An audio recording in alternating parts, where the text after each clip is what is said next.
All right. We are live. Right on. I'd like to welcome everybody that's here right now. Dawn, it's good to see you. Hedwig, good to see you. And Kathleen, good to see you. Um, I haven't done a chewing the fat with Rollin Picker in a long time. Um, there were many reasons for that, but I thought it'd be nice to bring it back today. I know some people might say that the title is possibly clickbait, but it's not. I assure you, you guys are going to find out what I got to say. Pretty interesting. Um, what I think, what I think we'll do is we'll just give it a few more minutes so people can come on in. You probably noticed a change. Hey, Adam. Yeah, actually, I kind of still got a little bit of a beard there. I had to lose the hair this week and the beard, and I'll be explaining that. It's good to see you, Adam. Um, so anyway, I guess I'll go ahead and I'll start. Hey, Sissy, good to see you in here. What had happened was for the last couple of weeks, you guys know I don't like to say anything about my situation or my condition. I don't really moan about it much, and I'm pretty stubborn. Excuse me, when it comes to seeing the doctor. I don't really much care for the doctor. So, or actually care for going to doctors. Um, so what happened was the last couple of weeks, I had a, well, let's start back in '94 when I got back from Egypt I was sent there for Restore Hope when Somalia was starting all their stuff and we were getting involved with the UN and we were sending aid and things. The forward base to sending the supplies and transporting personnel was out of Cairo West. Well, it's Cairo West, but it was out at one of the bases there. And I was a mechanic for the equipment that loaded the aircraft while I was there. Well, when I came back from there, I had developed a cyst that was on the back of my neck, but it was small. It was about the size of a dime or a quarter. And I didn't think much about it when I was in the shower. Hey, Jennifer, when I was in the shower, hot water, it would burst and then it'd go away. And I didn't think about it. And then I retired and I still never thought about it. Well, I think what happened was as I have been bedridden and been laying on when I lay down, I had the long hair, I had hair. It kind of, I think it rubbed and worked on it. What had happened was this thing grew on the back of my neck. And I kept putting it off and putting it off. And the home nurse would come in to change my Foley and she'd say, your blood pressure's high. You need to go see the doc about your blood pressure. It was like 160 over 89, which is not very good for someone who's sedentary. I don't walk. I don't do any exercise. I just lay around. Hi, Michelle. And so what happened was this thing got big, and it actually, I don't know a way to describe it. It was basically the size of a Twinkie, and it went straight across my neck from one side of the neck to the other and down. And for the last couple of weeks, I was having a hard time bending my head back. I couldn't bend my head back. I couldn't turn my head side to side, and I couldn't lift my arms up over my head without it hurting because it was putting pressure. But I just kept mustering through. I thought, well, it's going to, yeah, it is. That was large, Adam.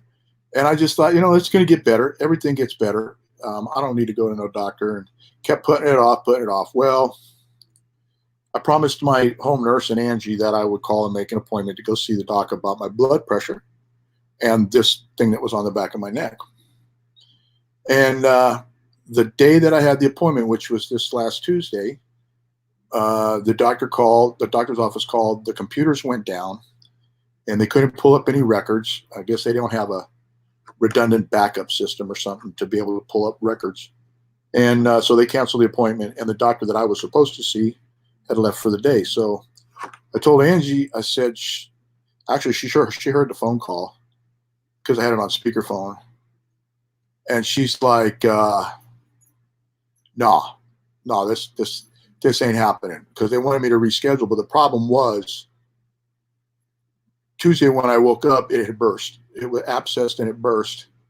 It got all in my hair, and she had to cut my hair because there was no way to wash it. So I had a big chunk of hair gone out of the back. It was shoulder length. So it looks like when, like a young kid decides to cut their own hair. That's basically what it looked like. And so when James came home, got in the van and headed down to Methodist. That's where my doctors are. And I got into emergency, and they admitted me, and it was, I didn't know how bad it was, but it must have been really bad because, one, it hurt on a scale of like 1 to 10. It was like a 9, and it was still pushing stuff out. And they put us in a negative pressure room because they didn't know what they were dealing with. And so I had to wait for the doctor, the ER doctor, to come in. And it just so happened the ER doctor I saw a year ago, like July 4th, a year ago, because there was an issue with my Foley and some stuff that was coming out of it. And she remembered me, and I remember her, and she said, "So what is it this time?" And she kind of turned me over and looked at it. She touched it, about jumped out of my skin. It just was real nasty. And she said, "We're going to have to get another doctor to look at this." So they drew a bunch of blood because they didn't know what kind of infection, and they didn't know if I had started a staph infection, if it had gotten into my bloodstream. So, when they shut the door a little bit, you could hear it sucking air in. It was sucking air in to keep it in instead of going out into the emergency room. Or is that positive? I don't think that's positive. I think that's negative. All I know is the door had to remain partially closed. We could open it a little bit so that we didn't hear that noise, but it wasn't allowed to be open like any of the other ER rooms. And so anyway, they had to draw blood out of both arms. They had to run cultures. The test didn't even come back to tell me if I'd had a virus or if it had gotten into my bloodstream or not. So this is basically what I've been putting up with for about 2 weeks of getting real bad. And why, I didn't talk much or hadn't been on much. And so anyway, they put me on a cocktail of antibiotics because they didn't know what they were dealing with. And then the doc came in and said, and the doctor said that we're going to put you in, we're going to admit you into the hospital. We're going to have to cut that out off your neck. So I got admitted Tuesday in the Methodist hospital here. Real nice room. And the reason that I have the title is, and I'm going to get to the title because it actually did happen. When I got up there, I'm nervous. I don't know what's going on. I had a lot of other issues that I've been thinking about prior to this. They did 25 workups on me to determine that I finally have primary progressive MS. There's like two kinds of MS. There's relapse MS and there's relapse MS, RMS, and then there's PPMS, which is the progressive one. And I didn't know that there was two different kinds. I just thought MS was MS.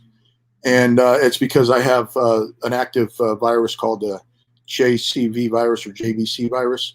Like everybody's got this virus in their body, but some it's active and some it's not. And when it's active, it kind of kicks the MS or makes it worse. And but yeah, everybody's got it. Crazy, huh? So, it's weird. We carry a lot of things in us, I was told that we've got cancer in us that's not even active. We've got things in us that, that can happen. We don't even know.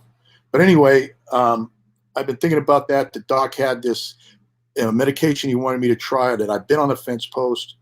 This is all adding up to the anxiety that I had and the issues that I had for the last 2 weeks. Is there's this a medication called Ocrevus or something like that. It's an infusion. You get it twice a year, and it halts the progression, which is fine and dandy. And it's also $65,000 a year, or $65,000 an infusion or something, So I got a lot weighing on me. And my business partner Ellen, she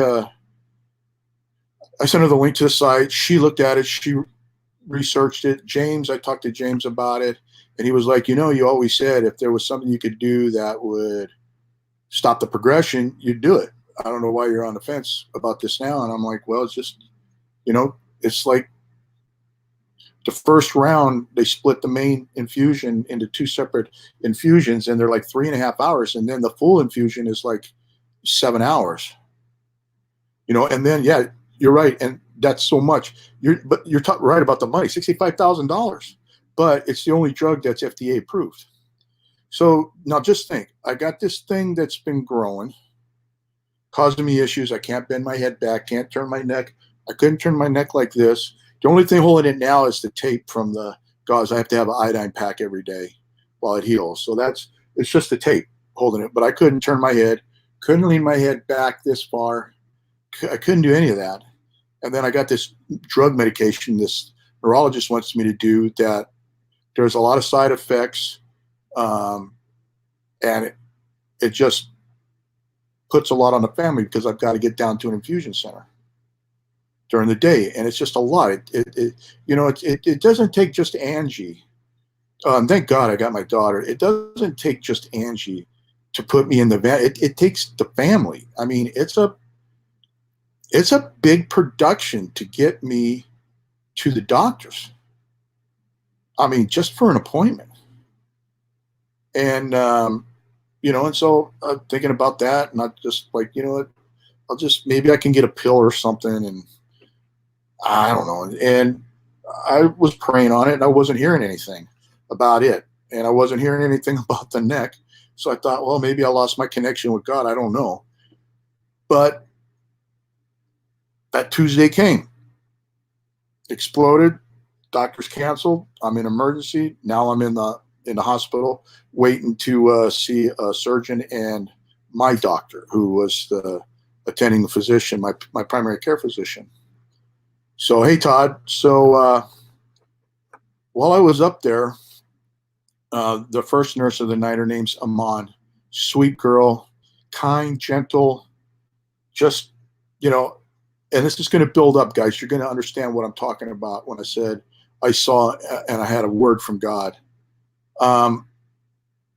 It didn't dawn on me the word Methodist hospital, because they have a statue of Jesus out in the main lobby. And I figured, well, it's probably like St. Jude, or it's like any hospital. The hospital's got chaplains.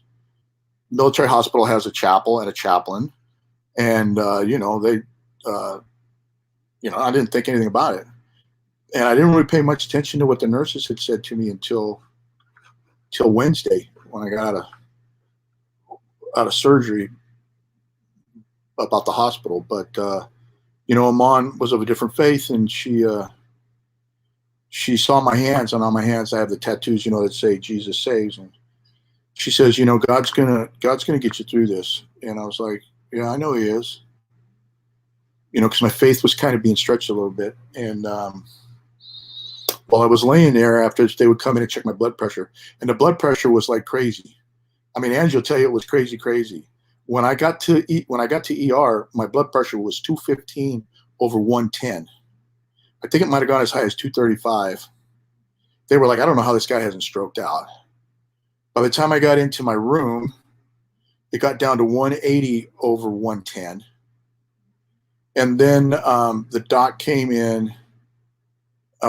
They had put me on a cocktail of antibiotic, had the saline going. They tried to clean the wound up as much as they could. And then the doc came in, and who I was supposed to see for the blood pressure, and she prescribed the 2 little blood pressure pills, and got the blood pressure down to 160 over 90, which is still scary. So everybody's out of the room, and I'm watching TV. They got a TV in the room, and they got TBN on there, which is a Trinity Broadcasting Network, and they had the Hillsong Network. And I was listening to this preacher. I can't remember his full name. It's Justine Franklin, I think his name is. And he's talking about, now I'm laying there hurting, wondering if I'm going to die, what's going on, and thinking how stupid I was and how stubborn I'd been. And he says, he's got a rubber band, and he says, your faith needs to be like a rubber band. He says, you can put the rubber band on it, and it doesn't do anything until you stress it, like to wrap things or to stretch it. And he was stretching this rubber band, and he said, your faith needs to be like a rubber band. You need to stretch it. And I think my faith was being stretched, and I kind of like subconsciously took in that message. Well, hey, Farmal, the next day there was a change in nurses, and the main nurse, her name was Jeremiah, and then there was Ann. That's what they call it. She's a PCA, patient care advisor or assistant. She does the bath, checks the dressings, and then Jeremiah is the one that does the blood pressure and administers any medication and that kind of stuff. And I was like noticing the peacefulness about these people, coming in. Their main concern was me or even any of the other patients that they see there. I mean, you didn't hear anybody screaming except for the lady that was screaming for the nurse to come down. She didn't know to push the red button for the call station, because that's the first thing they asked me. Now, you know how to call me? And I'm like, yeah, you push the red button. She said, okay, because we don't want you screaming. Like I said, I think I heard her. She says, yeah, we don't want you screaming for us. But other than that, there was nobody screaming, nobody hollering, nobody crying, and none of that. It was just like a really nice calm. And I noticed that about Jeremiah and Ann. Always talking about just have faith. God's gonna take care of it. He's not gonna let anything happen to you. And I'm listening to all this, but I'm still got this anxiety, and I still have other issues. Well, that Wednesday, Dr. Tran comes in. Dr. Patel was my attending physician. She's the one that decided to start prescribing the blood pressure pills so we could get that under control. And then Dr. Tran is the surgeon. And I thought, well, the way they said it, they're just going to give I thought a local and flush it, and that's that. Well, he's like, no, it's worse than that. He said, you're coming into OR at 12. Somebody will come up a little early to get you, and at 12 o'clock, and then you'll come into OR, and we're going to put you to sleep, and we're going to take care of this thing. So now I'm kind of like getting worried. It's like, okay, now I got to go to sleep. And hey, Mandy. Hey, Gold T. Michael. So my anxiety is still going up, but I'm noticing that these people around me are so calm. And when I look in their eyes, you could see this like calmness. And it hasn't clicked yet. It didn't click in my head yet. And I'm starting to kind of inside, I'm quietly asking God to show me what's going on. Am I okay? Am I going to be okay? And next thing I know, this OR nurse comes up to get me, and she's talking to me, telling me you're going to be all right, and wheels me down to the OR. And in the staging area, there's this guy named Carlos, and he's the first male that I had attend to me. It was like hooking in electric probes or tape, that stuff they stick all over your body to check your vitals and keep you under control. And same thing in his eyes, And then the girl that was reading off I think her name was, oh gosh, I can't remember her name now. That's terrible. She was very nice. She was writing it all down and making sure I knew I was coherent, where I was, what was going on, what was going to happen. And then I got wheeled into the OR. And laying on my back, looking up, I saw all the people, the anesthesiologist, the nurse that was going to assist the doctor. Then there was like another nurse there that I think is like a backup. And then there's another guy there to help the anesthesiologist. And then there was the surgeon. Now, mind you, they all are wearing their little head thingies, like you see on TV, and they're wearing the mask going across their face. And all I could see was their eyes. I couldn't see any facial expressions. All I could see was her eyes. And while I was laying on my back, they put the oxygen on me, and the nurse was holding my hand, and she said, I'm not going to need you to take a couple deep breaths. I said, is this going to put me to sleep? No, it's just oxygen. We want to get some oxygen in you. So I'm breathing deep, and I'm calming down, and the anesthesiologist says, all right, Mike, we're going to get ready to have you go to sleep. And I said, give me a second. And they were all like standing looking at me, and I looked at every one of them, and I saw it again. I saw love, compassion, mercy, empathy in their eyes. And I asked them if I could say something before they put me under. And they said, sure. And I said, I want to ask God to bless each and every one of you. And thank you, Jesus, for this surgery I'm about to receive. I accept it in your name. And then the guy goes, and they all said, amen. And next thing I know, he says, all right, Mike, time to go to sleep. And I'm looking at the light, and I start seeing little black dots like it's pixelating. And I go out. Well, and then I wake up in recovery, and now there's Joanne, which is the nurse, and I wake up. Now, I haven't eaten anything since Tuesday at home noon, and I hadn't had any water since midnight, Wednesday morning. And she asked me if I'd like some ice or something, because I was coming out.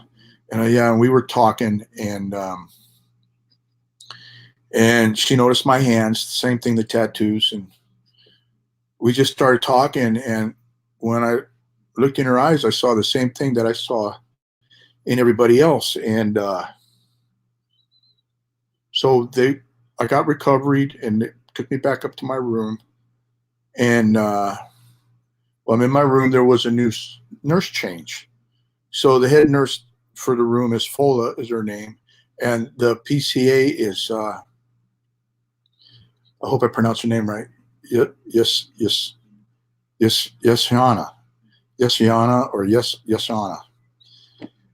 And this is where I had that moment. It had dawned on me, because with Fola and Yesana, I saw the same thing. I saw the love, I saw the compassion, the empathy, the mercy. I saw like a brilliance, a warmth, and it dawned on me. And I then heard it in my heart. I heard it. God said, you're here because you have to be here. And you're with your brothers and sisters. And it still hadn't dawned with the Methodist, the word Methodist, silly me, but he said, I'm here. I'm everywhere. You're seeing it. And I saw it in everybody's face. The love, the compassion, the caring, the empathy, something we don't see enough of today. And I saw it. And I told the Lord, I said, thank you. And I felt calm. I don't know if it was coming out of the anesthesiologist. I don't think it was. I think it was that feeling I had in my heart, that I heard, that I saw God in everybody, that he is in this hospital. He's on every floor. He's everywhere. And that's when a nurse had told me that, the name Methodist, this is a faith-based hospital. I said, I didn't think about it, that it's a faith-based hospital. I just thought it was like St. Jude's or Shriners, or, like I said, most hospitals got a statue of some, either a saint or Jesus, or they all got a chaplain. I didn't think about it. So God showed me that he was there, and I saw him in all those people, and I saw him in the nurses and all, and aides that up to the time of my discharge, which the nurse was Russell, and Chelsea was a student nurse. She was learning to be a nurse. She was in school. It's her first year of school. But I got to get back to Yesana. What happened was, hey, Patricia, what happened was, here's the word that I got. I was talking with her, and I mentioned Dr. Hutton from Baylor. And she said, hey, that's my doctor. And I said, that's your doctor? You got a neurological problem? She says, yeah, I have relapse MS. I said, you have relapse MS? I said, what's it affect? She says, when it comes in, it affects my legs and my feet. They go numb, and they get tingly like pins and needles, and it hurts and hard to walk. And she said, I had seen other neurologists that had me on other medication, but it wasn't working. And I saw Dr. Hutton, and I said, what? Well, he wants me to go on this Ocreva. And she says, that's what I'm on. And I told her, I said, well, I've been on the fence about it. I've been praying and waiting for God to tell me I should be taking it. And, My son-in-law says you should do it. My business partner says you need to pray on it, but I think it's going to be a good thing. And I just kind of like put it out of my mind because of the issue with the fusion center and the whole big production of the family taking me down there. It'd have to be on a weekend, and I don't think they got a weekend. Plus, it's the cost, $65,000. And she said, "Yeah, I know." She said, "Let me tell you something." She goes, "When you go for the infusion, they're going to split the dose up the first time. They're going to give you a steroid that'll help with the massive heartburn acid reflux you're going to get." She says, "And then they're going to give you a dose of Benadryl." And she says, "That's going to do probably the same to you like it does to me when I go in or anybody else that's in there. There's a lot of people snoring. You'll probably sleep through 3/4 of the infusion. You're going to be laid back in a nice recliner. You can bring your phone and your tablet. You can bring some snacks." She said, "I would suggest you eat something light so to fight the nausea." But she said, "You need to take this thing." And she said, "And as far as the payment, you've got Medicare and TRICARE." She says, "But the company that manufactures the drug also has a program that you can qualify, that she says you'll qualify for, that where you don't have to pay anything. It'll be no out of pocket." And I was like, "Really?" And she's like, "Yeah." And there's a Facebook support group. You can go over there and read the people that have been taking it. You can watch some videos. She said, and if, she told me, she said, "I've got my husband's, I think she said my husband's friend's wife has PPMS. And it got to the stage to where she couldn't swallow on her own anymore. That's one of the advances. You can't swallow." And she said the doctors had her on all kinds of other pills. Finally, she goes and sees Dr. Hutton and at Baylor, and he puts her on this Ocreva. And after a while, she developed the ability to swallow again. I said, "Really?" She says, "Yeah." And she says now she's able to stand up and take a few steps. She said, "It doesn't work like that for everybody. It may not work like that for you, but this lets you know that it does work. Despite the side effects, despite the lengthy time, despite the cost, it works." She says, "And you need to talk with Dr. Hutton, and you need to talk to him about. I know they got infusion centers that are open on the weekend. He wants you to get this medicine, so they're going to try to accommodate you as best they can, because he wants you to take this, and you should take it." And then that's when the little light went off in my head. And I told her, I said, "You just gave me word from God." I said, "And it proves what you say, and what's happened to me proves that this was God's will, not just his will, but he used my stubbornness for his purpose." And he and she said, "How so?" And I said, "Well, I had an appointment. It got canceled. My daughter's like, 'No, it's so bad. You're going in.' Took me into emergency. I come to the hospital. I see him now in everything. He needed to show me that he's everywhere, that he hasn't forgot about me. And I needed to hear from you, who actually takes this drug, instead of watching videos.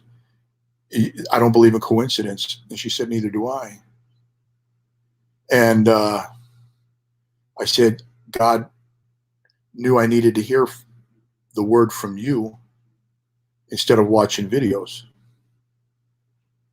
So that's hence the title. I saw God and got a word and had a word from God. And I know some people are going to go, "It's clickbait. We don't believe that stuff." But I'm going to tell you, after what I've gone through for the last 2 weeks, and for what happened in that hospital, and how the outcome has happened, and talking to that nurse, Yasina, who's on this medication, I would have never known it had I not met her. So it proves that God knew the appointment was going to get canceled. So he said, "Well, here's how I can get the word to Mike. And here's how I can get him to really see that I'm in that hospital, that I'm everywhere." And I didn't see one angry person, one angry staff member. I didn't see one angry nurse. I I didn't see anybody behind a counter, anybody in admin, even the doctors. I didn't see anybody. They were all full of compassion, love, and you could see that in their eyes, let alone feel it when they touched, like even full of prayed for me while I was there. And Rochelle, she was the last nurse that I saw. She made sure my dressing was okay, and everything was all right for the discharge. And Chelsea, she was funny. She was a student nurse, so her first year, and she said, "I have to give you a checkup from head to toe.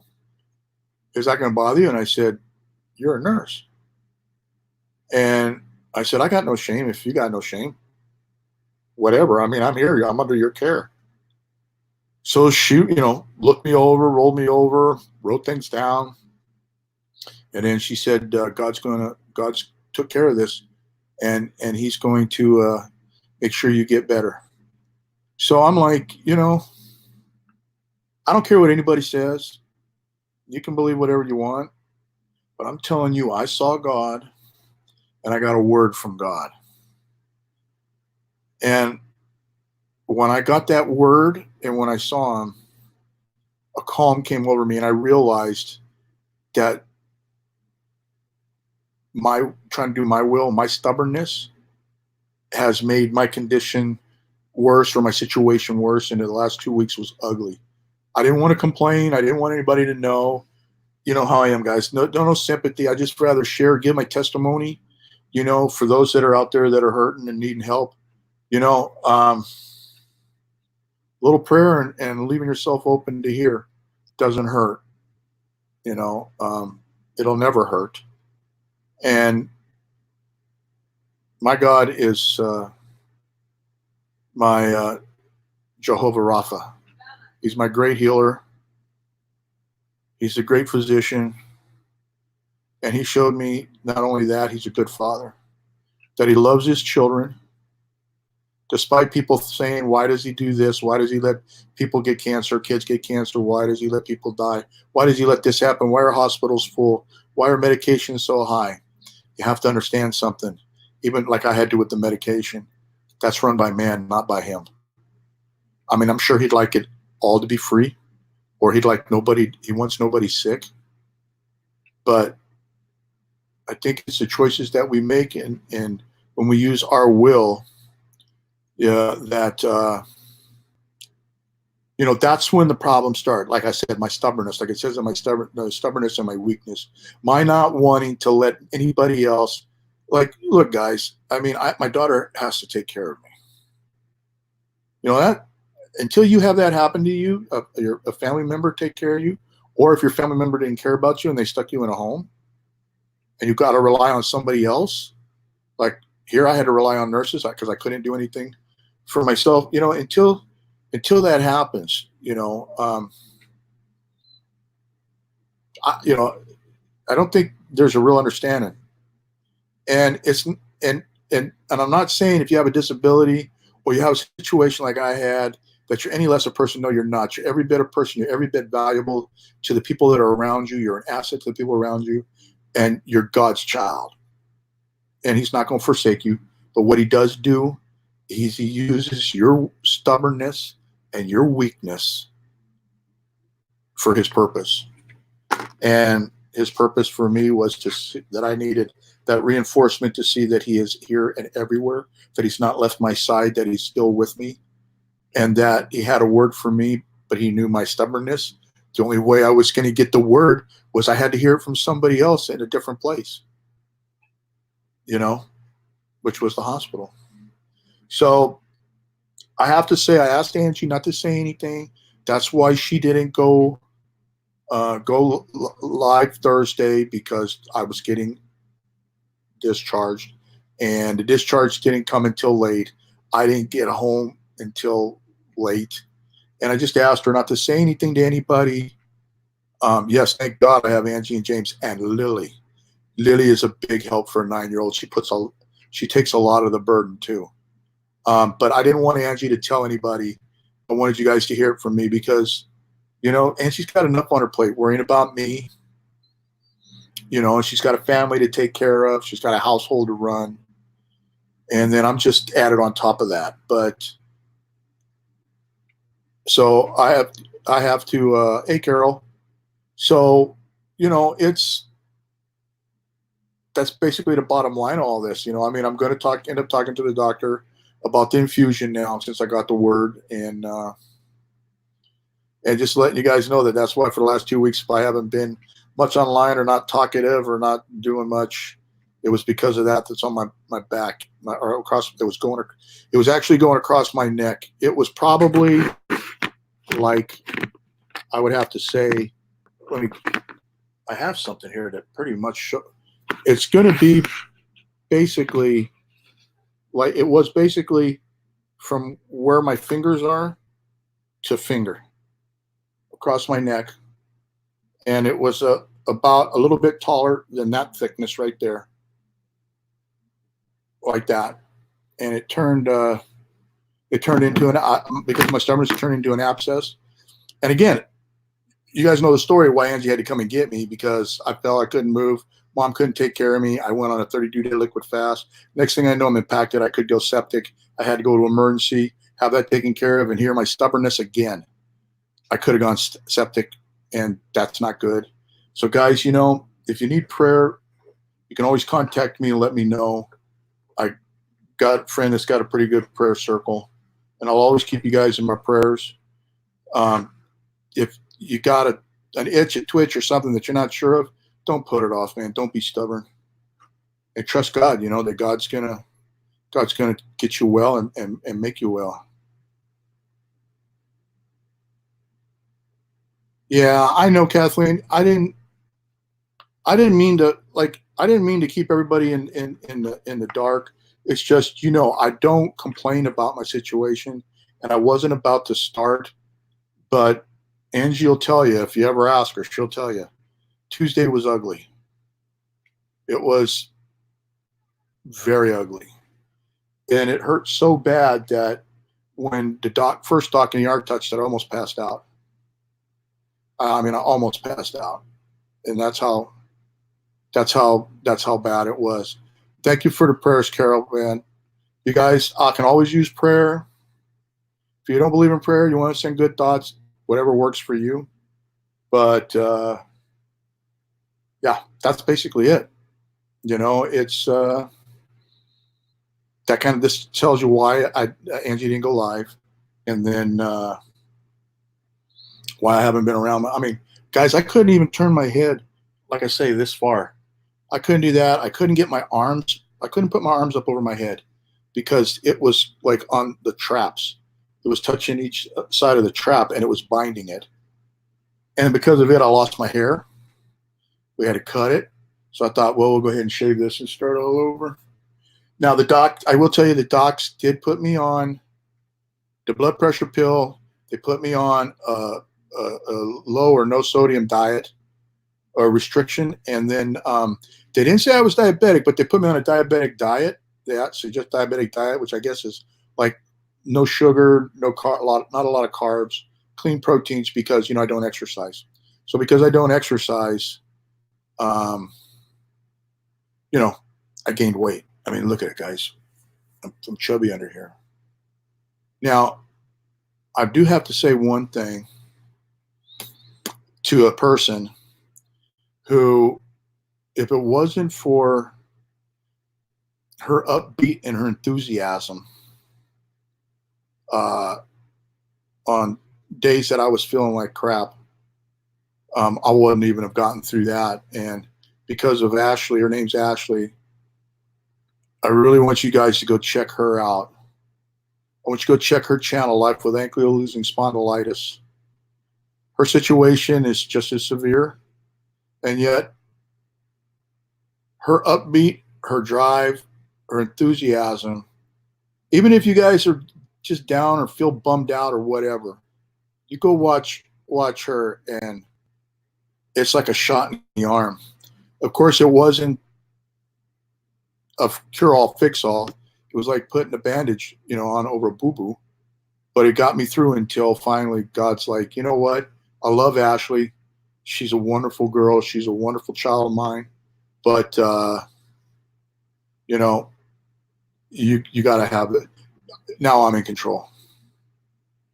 And he was in control all the way from Tuesday until, well, even now I've given him full control. So, and yeah, Carol, she is always upbeat. So I will add her link in the description using this StreamYard.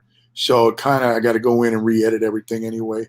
So, guys, on the, I guess to close this out, if you guys need any prayer, don't be afraid to ask me. You can send me a message through Facebook if we're friends, or you can send me a direct message through Instagram on Rollin Picker, or shoot me an email at askmike@yahoo.com.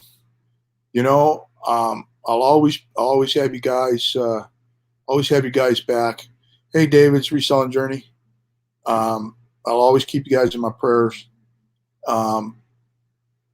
And when you feel like you're really at the wit's end, look around.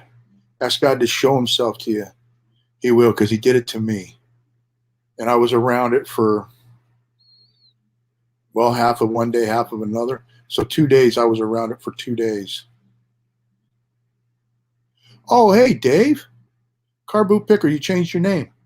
All right.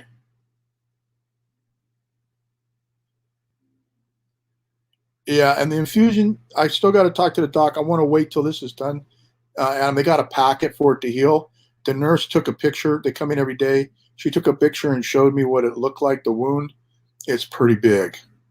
It's a big wound, so it's going to take a while to heal. But I am going to talk to the doc about the infusions and get in with the drug company and see if I can qualify for them to help me pay for them. Because, like I say, $65,000.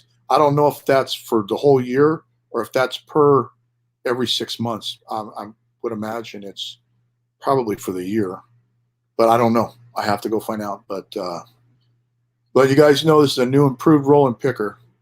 There ain't no more stubbornness. Ain't no more weakness. Well, a weakness other than cookie butter and ice cream and the things that I can't have now. But that's okay.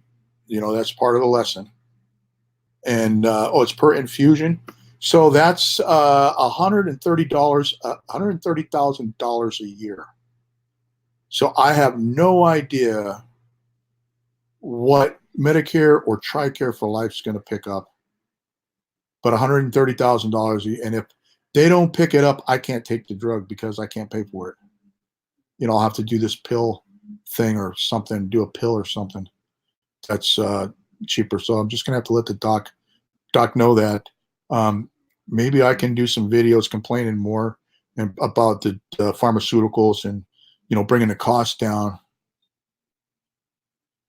Oh, Carol, you don't have time to be on my butt. You still got like what, 300 ties to list? No, I love you guys. Oh no, I can have Whataburger, but it's got to be to chicken. I can't have. I got to cut. I can have whole wheat bread. I know I can eat like sweet potatoes. They're different than regular potato. But Angie is going to help me with my diet. Right now, I don't eat anything that she doesn't put in front of me. I don't ask for any snacks. I don't ask for anything. If she says you can have it, she gives it to me. So Angie's pretty much got it control. Lily comes in and asks me, Nano, do you want an ice cream? I go, yeah, sure, I'll take one. And then she never comes back. So I don't know if she's teasing or testing my willpower or seeing if I care, which I don't care. I love the girl anyway. But yeah, guys, I appreciate you coming by and let me give you my testimony on what happened and what's going on. And I love each and every one of you guys. I know sometimes things, that I post on Facebook and, you hear it in the news, you see it in the news, you hear it from other people, you watch it in videos, just know, guys, that whatever I do over on Facebook is not me. It's not a direct reflection of me on here on YouTube and what I feel about each and every one of you guys. I love you all as if you're my brothers and sisters, man, as if you're family. Each and every one of you. I love you guys. And I appreciate the support you give me and this family. And, you're there for Lily when we're doing the auctions, which, by the way, I don't know when we're going to start those up. This homework thing has gotten out of hand with the school. I don't know why they got to pound a 9-year-olds with that much homework, but, I told her the school's more important than the jewelry. So, we're going to try to work something out, maybe do some pop-ups to music, pop-up auctions to music, nice music, and so you can have a glass of wine and shop at your leisure. I don't know, but I know Angie's going to be probably going back and doing the diamond painting thing. And let's don't forget, yes, we are, Angie, we are brothers and sisters. Don't forget tonight. I don't know who PG is. I should know initials by now, but that's what I looked at the schedule. Dwayne doesn't have a thumbnail up yet, but I think Dwayne's back from the cabin, and him and Heather will be doing the auction. Heather did last week's auction with Monica's help. It was Kelly, hip flipping mama. But let's make sure we support them, and let's support each other. Let's lift each other up, man. And when we give praise to God, let's start lifting each other up. Oh, it's John Johnson. Oh, then PG. That must have been something else. So John, so Nevermore Antiques is the guy tonight. Guys, John always got great stuff. I know I'm going to be there. I may try to sneak in buy something if Angie's not watching, but I'm sure she'll be watching.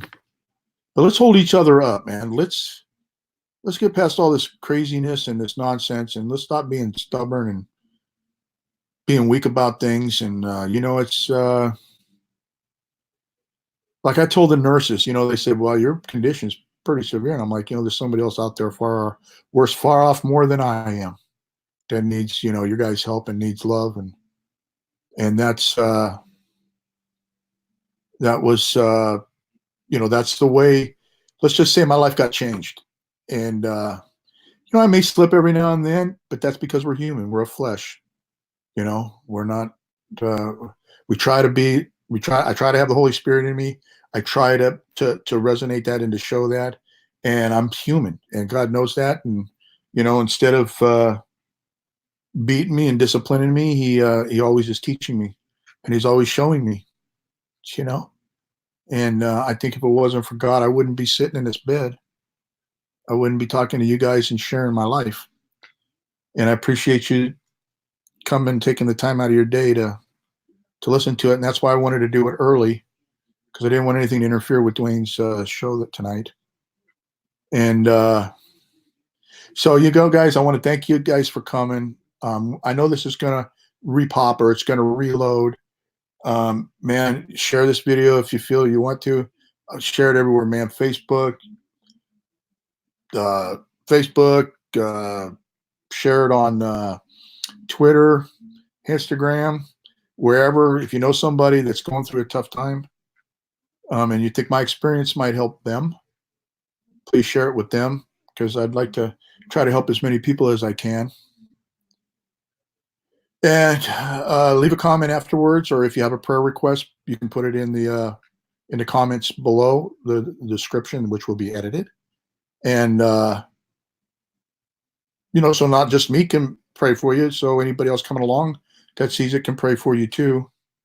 And you know what, David, you're a good man too, and I'm very happy and honored to call you brother. I have a tie with the UK and Ireland. I lived over there for 3 years. It means a lot to me, and it means a lot to me to have someone like you, call me friend and brother. It means a lot. But leave that comment down below, or the question, or if you need a prayer request, or like I said, ask Mike at yahoo.com, direct message to Instagram, Rollin Picker, or Facebook message, either way. And I'll get you guys in a prayer. And I got to say, I'll probably be remiss if I didn't say this. We have a member in the family who had a great loss this last week, Nathan. So I ask you guys to hold him up and keep him in your prayers. And he's another brother of ours. And, he's going to need that. So let's make sure that we give it to him, because Nathan's a great guy. You know, I love him like a brother. And finally, I'm going to ask God to bless each and every one of you, show you his love, rain his grace down on you, his peace, give you great health, much success, great family, great life to prosper you. And with that said, guys, I'll see you in the next video, and I'll see you over at Mothership Products tonight at 7 o'clock. Rollin Picker out.